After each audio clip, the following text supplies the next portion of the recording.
Hi friends, 22nd night అయితే మేము బేగంపేట నుండి హుబ్లీ ట్రైన్ అయితే ఎక్కేసి మేము హుబ్లీ రీచ్ అయ్యాము.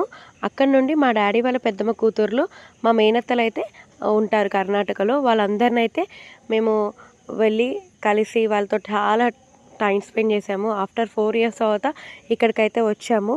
అందరి పిల్లలతో కానీ మా అత్తలతో కానీ నేను చాలా చాలా టైం స్పెండ్ చేశాను. చాలా బాగా అనిపించింది. ఇంకా మేము మళ్ళీ తర్వాత ధారవాడ నుండి అయితే గోవా అయితే రీచ్ అయ్యాము.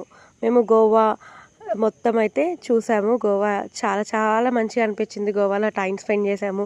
అక్కడ కొన్ని ఫొటోస్ అయితే మెమరబుల్గా దిగి మేము అక్కడ నుండి మళ్ళీ లోయర్ అగోడాకి అయితే వెళ్ళి అక్కడ కూడా కొన్ని ఫొటోస్ దిగేసి అక్కడ వాతావరణం అయితే చాలా చాలా బాగుంది.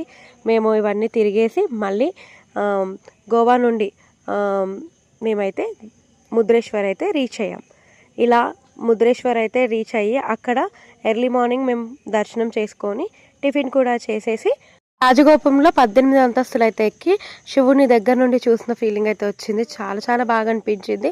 అలా దర్శనం చేసుకొని మేము ముద్రేశ్వర్ రైల్వే స్టేషన్ చేరుకొని అక్కడ నుండి గోకర్ణ ట్రైన్ ఎక్కి గోకర్ణకు రీచ్ అయ్యి దర్శనాలు చేసుకొని బీచ్లో టైం స్పెండ్ చేసాము.